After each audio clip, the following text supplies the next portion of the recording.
To celebrate 100 years of Route 66, we are learning more about a theme park in Albuquerque. Yeah, tonight we show you how it brought people off the road and what led to its short life.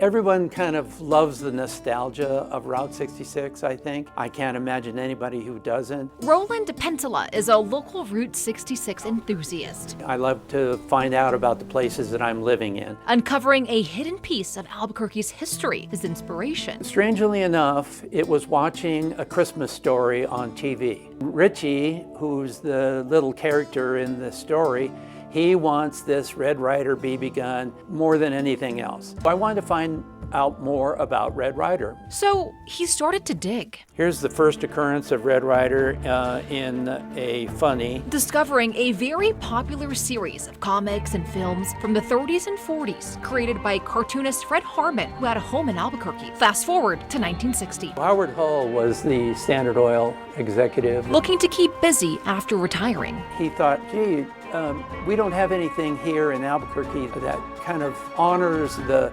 Old West, the Western history. He decided to create a theme park. Using the name First American Indian Land, Hull began advertising for investors. Selling common stock, it was $3 a share. Here's the front page of that prospectus. Fred Harmon was there as one of the stockholders, major stockholders. They found some vacant land at the mouth of the Tierras Canyon, right along 66, because it was going to be a 66 tourist trap, basically. Opening in 1961. You can see it's packed. With a new name. Little Beaver Town is named after Little Beaver, who was Red Ryder's Indian sidekick. They paid a $2 admission, and then once they were in the park, there were other things that they could do. From a train circling the perimeter of the park, a full-size stagecoach pulled by real horses, even live entertainment featuring Red Ryder himself. There would be a gunfight on Main Street, and of course the bad guy would fall.